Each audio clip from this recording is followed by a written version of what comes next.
Hello everyone and welcome back to the X-Ring. On today we're going to do part 2 of the Seekins. This is the NRL Hunter. This is the Havoc, the PH3 NRL, and I've really fallen in love with this rifle. But what today's episode is going to be about is not so much about the rifle, but for what you might want to do for NRL Hunter or maybe even for hunting.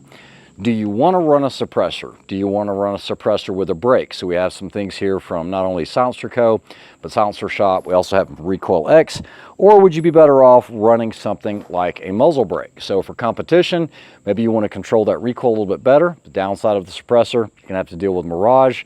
You're dealing with extra weight. And if you're trying to shoot factory division in NRL Hunter, that entire package needs to weigh less than 12 pounds.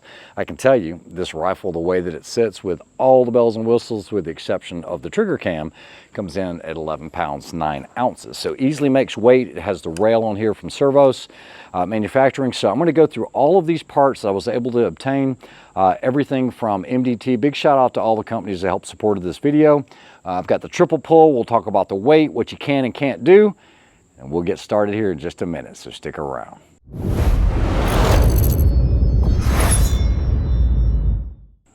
Now, before we get started, I need to give a huge shout out to Silencer Shop. For those of you that might not be familiar with Silencer Shop, you guys know that I love suppressors. And for those that don't have suppressors, no one has really done more for the industry than Silencer Shop. It is the largest carrier of all suppressors, pretty much all suppressors. If it's anybody, they're going to have it in the United States. They've really streamlined that system.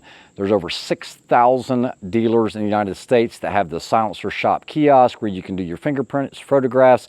Guys, back in the day when I did it, there was no such thing as e-forms, and you had to do everything from paper filing, and you might get your suppressor approval in 15 months or longer. So now they've got that process streamlined, and they do more than just suppressors and suppressor sales. They also do SBR builders with Daniel Defense. So if you want to get your perfect Mark 18 with whatever handguard, they can definitely accommodate that. So big shout out to Silencer Shop for sponsoring this video today. So when it comes to NRL, and guys, this is on my bucket list for next year. I definitely want to shoot an NRL match, and also want to try to do the Quigley match. I'm trying to find a Sharps rifle now, or maybe even a Pedersol or something like that, but I digress. So shooting an NRL Hunter rifle, they're shooting one of those matches. You have essentially 3 divisions. There's technically 5, but 3 divisions of shooting. You have open heavy, which, guys, you can use anything you want, from a 12 to 16 pound rifle. It can be your open gun, whatever, it doesn't matter, as long as it's under 16 pounds with the bipod and everything else. You can use whatever chassis, you can do whatever modifications, it doesn't matter. Then you have open light. Open light means you're using your favorite chassis. You can do whatever barrel, you can do whatever action, doesn't matter, as long as it's 12 pounds or less. Now, 12 pounds sounds pretty easy to do, but in reality, it's very difficult to get 12 pounds and under to have a good hunting rifle with everything that you need on it, especially for gaming NRL Hunter. Because, and I've yet to see people hunting in real world applications with a 2.5 pound bipod, but what I've been told is, you know, like the MDT triple pull is something that you pretty much need to have. So it gives you some things to think about. But then there's a 3rd division called NRL Factory Division. Factory Division is any rifle that they make about 500 or more a year, and it has to be in complete stock configuration. You can't make any modifications to it. You can't be drilling holes. You can't, you know, lighten the chassis here or there. You can't change the barrel. You can't change the trigger. It is as it came from the factory. Now, with regards to muzzle brakes, if it ships with threaded barrel and a thread protector, then you can use a muzzle brake. In the case with the Seekins, the NRL, guys, it comes with everything that you need. It actually comes with the Arca rail on the bottom. So these do ship with this Arca rail. And guys, I have all the weights and everything else for all of these items. I'm going to read those out to you here in just a little bit.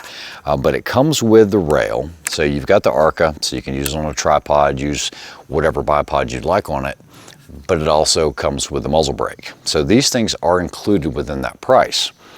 But the way that you see it comes in at exactly 8 pounds on the button. That's with everything that you see. So you can save some weight or come up with other or better solutions for your factory rifle. You know, you might use a muzzle brake that's lighter, you might use one that's more effective, you might use an arc rail that fits you better, something with fins on it or something like that, which we're going to cover all that in just a minute. But I think once you have the rifle, the next thing you need is an optic. So you've got 4 pounds to work with total. Guys, that's going to include your bipod, it's going to include your muzzle brake, it's going to include all the accessories, scope, rings, but it will not include the sling. The sling is not considered part of it, and I think they did that for safety reasons or something like that. But you can't be making any modifications to the rifle. So for me, I will shoot the Nightforce, the NX8, the 2.5 to 20. Now, it is not the lightest thing out there. The lightest thing that I've been able to find that would kind of suit the needs for NRL in factory division to be able to save that weight would be the Vortex, the 4.5 to 22. It's going to give you a good magnification range. It's a first focal plane, and it has turrets. That scope comes in at about 21 and some change ounces, okay? I do need to get my list to give you guys exact weights on all these things, but it's going to come in at basically 1 pound 6 ounces, whereas the Nightforce is going to come in at 1 pound 12 ounces. So if there's a place that you need to shave 6 ounces, be it for a bipod or something like that, that's where you could shave a little bit of weight. But it also depends on what rings you're running. For the video that I did on part 1, I had some really lightweight wheelers. They came in at like 2 point something ounces. Super, super lightweight. But you also have to figure that might not be the brand that you want. You might want to go with something else. There might be some that are lighter, there might be some that are heavier, but you are playing, it reminds me of the days of mountain biking and, you know, trying to save weight here and there, whether it's rotational weight or it's sprung weight. All of it makes a difference, but you've got to go with what works for you, and it's got to work in harsh environments, hunting style environments. So once you choose that optic, which in my case is going to be that Nightforce, now I've got to add 1 pound 12 ounces to this rifle, including the rings. That doesn't give me a lot left to be able to choose a bipod. So if I just slap a triple pull on here, I'm going to be overweight. It's got to be under 12 pounds exactly. So we're going to talk about some different bipods. We're going to talk about some different muzzle brakes. Let's go ahead and take a look at them. All right, so now that you have the rifle sorted out, you have your optics sorted out, guys, I can use this rail. There's nothing wrong with the Seekins rail. It does have some hatches on the side similar to the Area 419 where it's compatible with R-Lock, but there might be some other options out there. I think there are some better options, things that might even be a little bit lighter. We're going to get into that in just a minute, but coming from the rifle, making sure you've got ammunition that it likes, making sure you choose the scope and the rings that you like. The next thing we need to address is the muzzle brake. So what I've learned is, and you guys know that through competition, I can tell you that chances are I'm going to shoot a muzzle brake because it is going to give you the best control, recoil mitigation, and being able to spot those shots, especially, you know, from like 400 out to about 500, where it's just getting there so quickly on where it missed or where it hit. So no one can really refute that. Guys, if you look at the latest information from the PRS blog, you know, with the top 100 PRS shooters, there's only like 10 of the top 100 that even shoot a suppressor.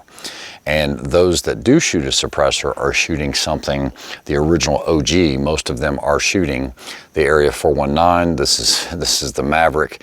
This was kind of groundbreaking when they did it because they realized, hey, if you want to suppress something, but then throw a muzzle brake on it, you have to have enough gas to help with that. So doing a shorter configuration that doesn't give you the best sound reduction, it's going to give you better recoil management, and you could actually even make this one shorter than this.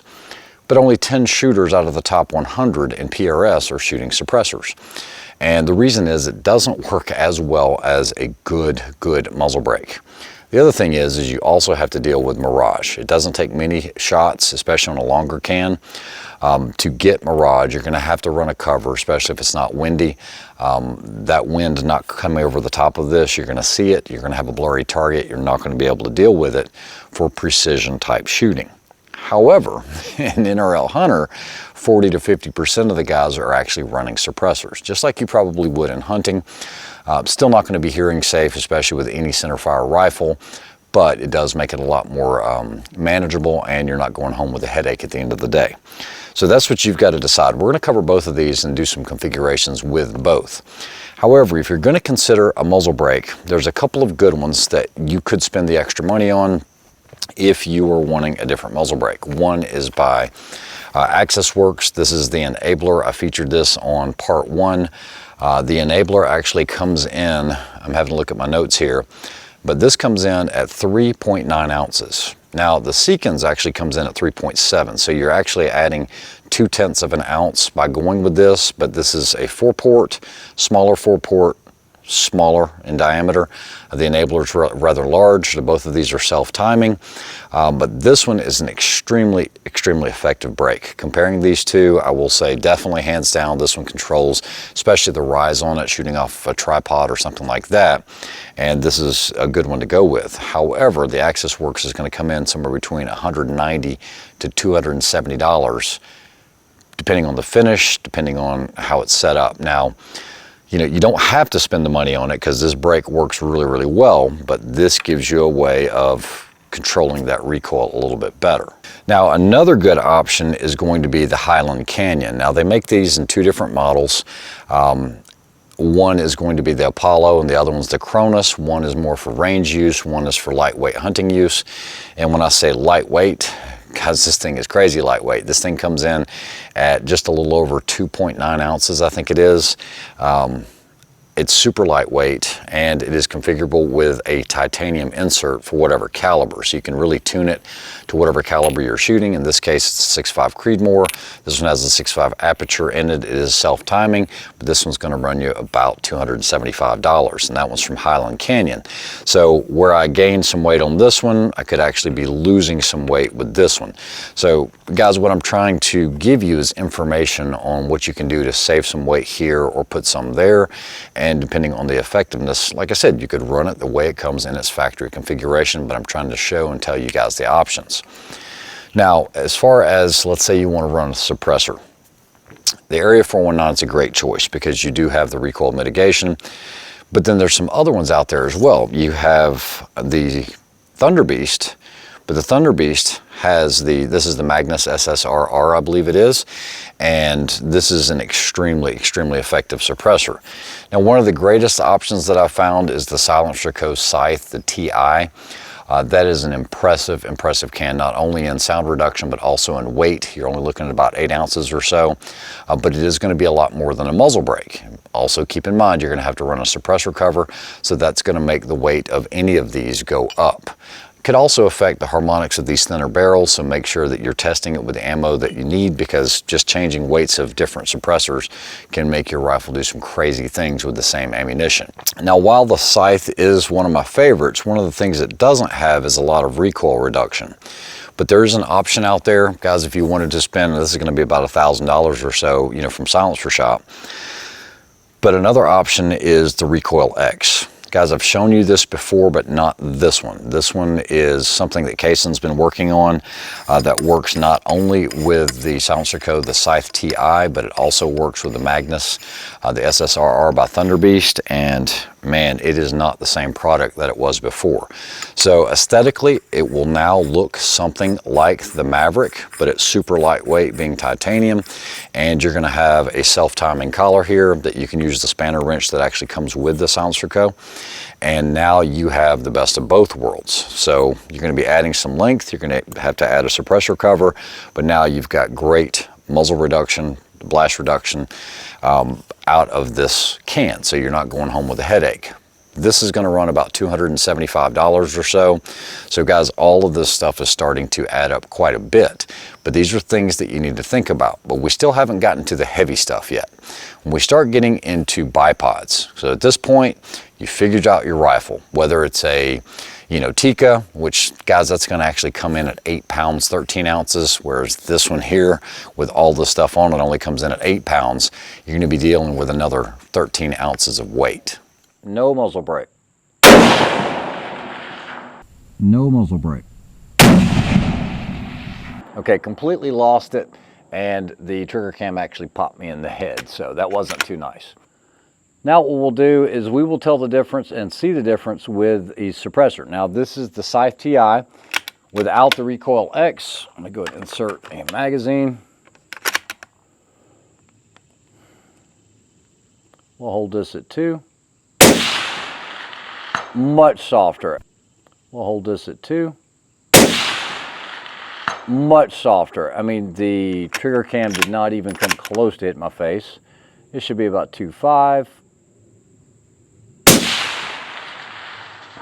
That's 450 yards.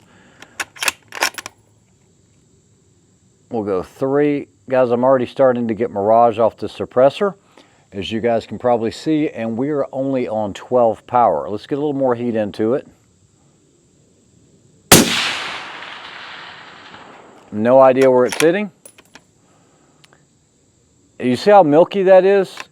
Now that's only 3 shots. I've switched it out to the Recoil-X. I think you guys are going to see a huge difference here. Let's go ahead and see what we can get on this. I told you, like I said, because of the 0, it is going to shift quite a bit. I'm level. I'm going to hold 2 mils. And here we go. I'm level. I'm going to hold 2 mils. And here we go. Very sharp, like a muzzle brake.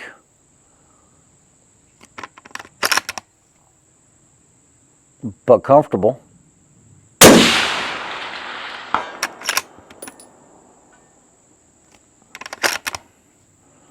You guys can see how milky it's getting. No idea what we're missing.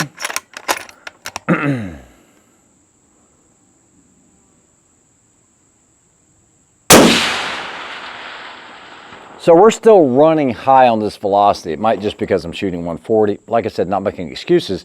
I'm wanting you guys to see the footage and see the difference that shooting with a suppressor, shooting non-suppressed, shooting with a Recoil-X, how much it changes what you see.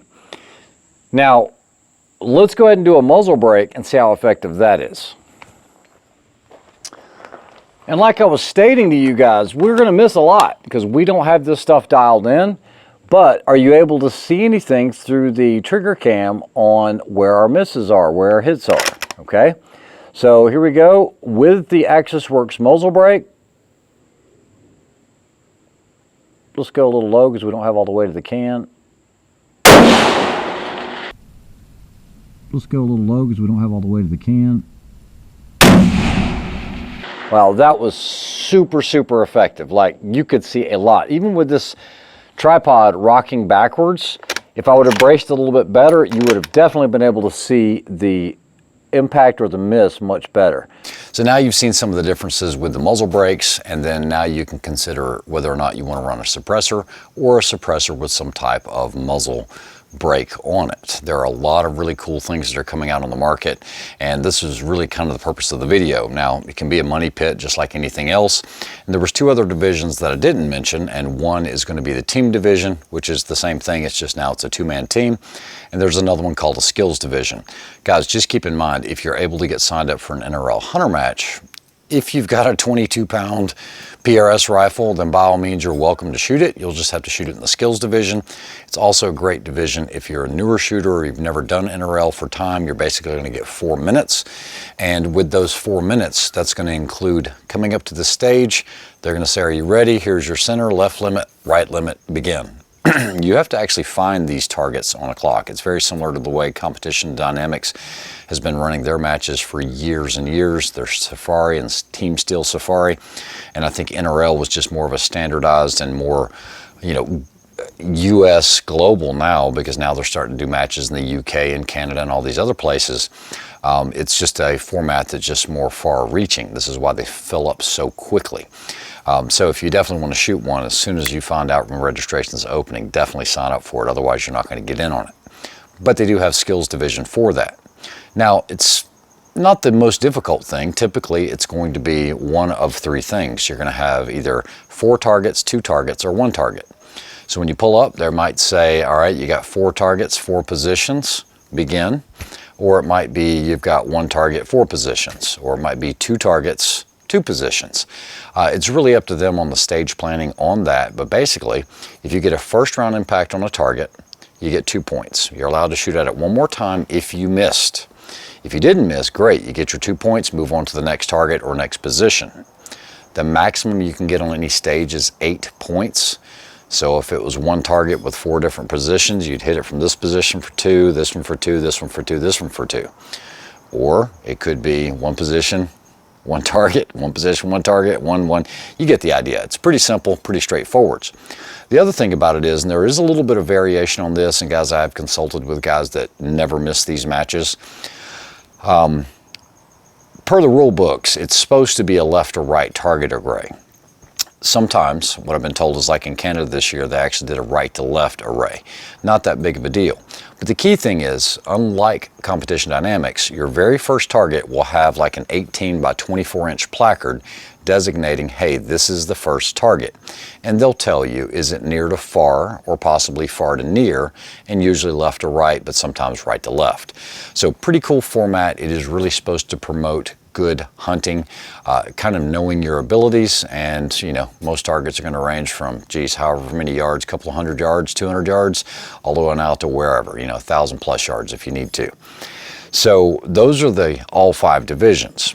But now we're going to get into some more nitty gritty stuff, and that is going to be the ARCA rail. While you can make this ARCA rail work, this is pretty much the only one you're going to be able to make work. Once I had mentioned in part 1, you can't just throw an Area 419 on here, because Seekins did put a provision here for a QD swivel, and so a standard ARCA lock won't work, or ARCA rail.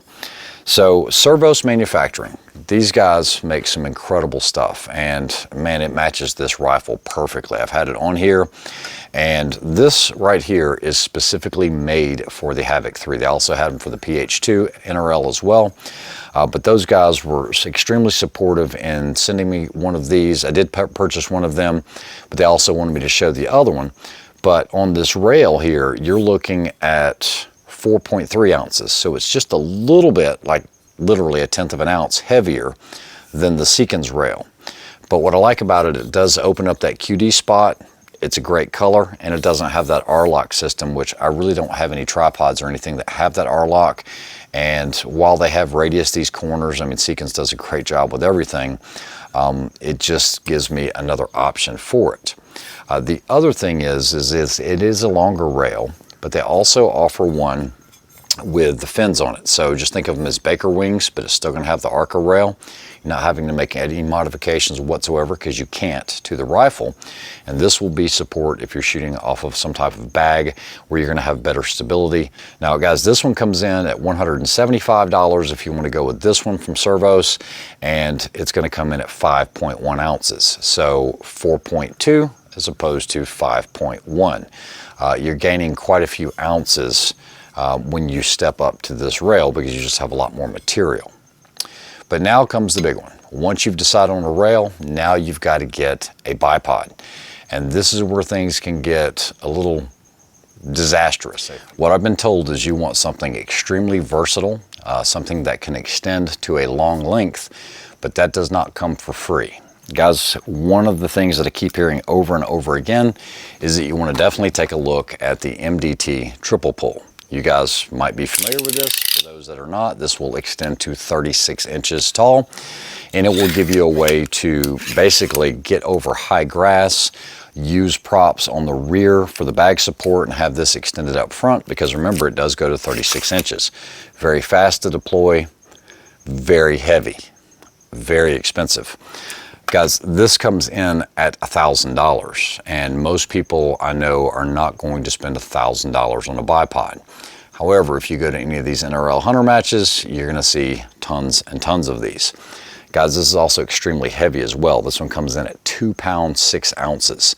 And guys, if this rifle is 8 pounds by itself with this stuff on it, you know, the Seekins and the Seekins rail, forget all the other stuff, it's actually tough to make weight with this rifle using this triple pull. It can be done, but it's going to be so darn close. You have to run something like that Vortex, that LHT. There's not going to be an option on an optic.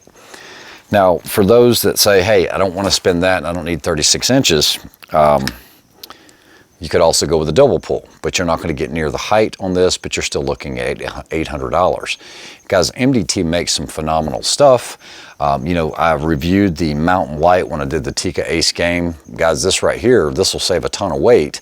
And while it can go to a pretty good length. It's not going to be good enough to get you over really, really high grass to give you that advantage that you might need in some of the NRL hunter matches. Like I said, if you're going out there to have fun, or if I was actually hunting, I might look at something like this with this mountain light. This comes in at $450, but the weight of this, guys, is only 5.7 ounces, as opposed to 11 ounces on the double, and then 2 pounds, 6 ounces on the triple. Now, there is another one.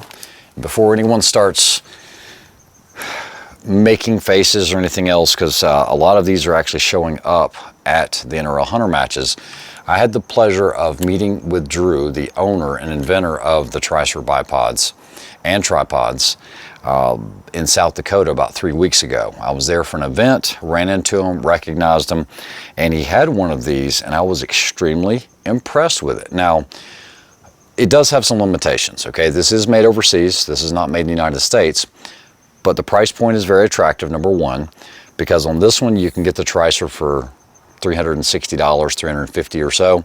I actually have a coupon code for that. It's X-Ring, and it'll get you like 10% off.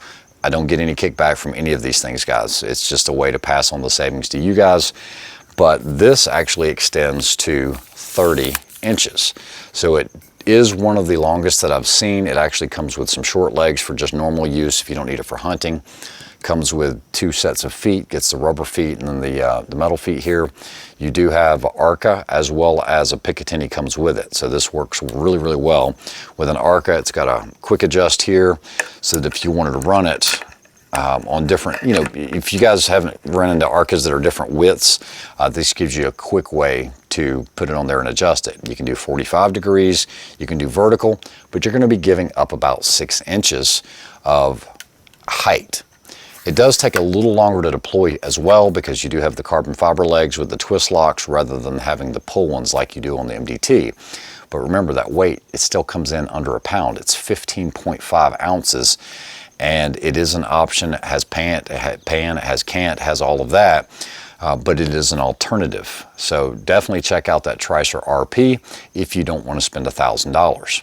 Now, if you want to spend some more money, what you can do is, and I don't have a version of this, there is a company out there, it's a new company, it's called R3 Developments. And what they've done, very similar to the Tricer, the way you can take those legs off and replace them with short legs, you could purchase you a used MDT system, and what it does, it replaces the legs here with carbon fiber legs.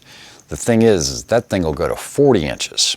However, just the cost of those carbon fiber legs are going to cost you about $325. So you've got to find your MDT, or you've got to buy an MDT setup because it will only work with the MDT setup on the locking attachment point into the rifle. So there's a lot of different options, and you don't need to spend, you know, millions of dollars doing this, but I'm just showing what you can do to get the weight right with either a suppressor or a muzzle brake, whatever bipod, tripod you want to set up. And there's a lot of options out there. So I did want to get this part 2 out and basically bring you this information because it's a big rabbit hole, and I want to be ready when I shoot one next year. I don't know whether that's going to be here on the East Coast or on the West Coast. I know I'm going to be going out west to do the Quigley shoot. If I can get me a Sharps, should be able to get one of those. But I hope you guys enjoyed this information on NRL Hunter and some of the options that you have out there. Chances are for me, I would run either a triple pull or this Tricer. I'm probably going to run a muzzle brake. Now, having a triple pull where you could get over grass or anything tall is really good, but you probably want to use your tripod as a rear support, regardless of how you use it. Wow, I got the rain coming in now. Always rains in the mountains. Well, I know it was kind of haphazard, and hopefully you feel like you got a lot of good information showing you the different products from different manufacturers that are trying to be more innovative, get lighter weight products, and these are things that you could take out in the field as a hunter. And I would definitely hunt about anything with that. If I didn't like it, I could buy a 6.5 PRC barrel, step it up for something that has a little more power, a little more energy. It's always good anytime you can shoot a match. It gives you some of that simulated stress that you might not normally have, and then that way whenever you actually do go hunting, it'll seem a little more natural and you might not have that heartbeat pumping so fast. But either way, I hope you guys enjoyed this review, and a big shout out to all the sponsors of the channel and everyone that helped make this video happen. Also some information for Borka Tools. They're coming back to the market under a different name. It's still going to be Borka Tools, but by a different company. More information on that coming soon. You guys take care. Have a great week.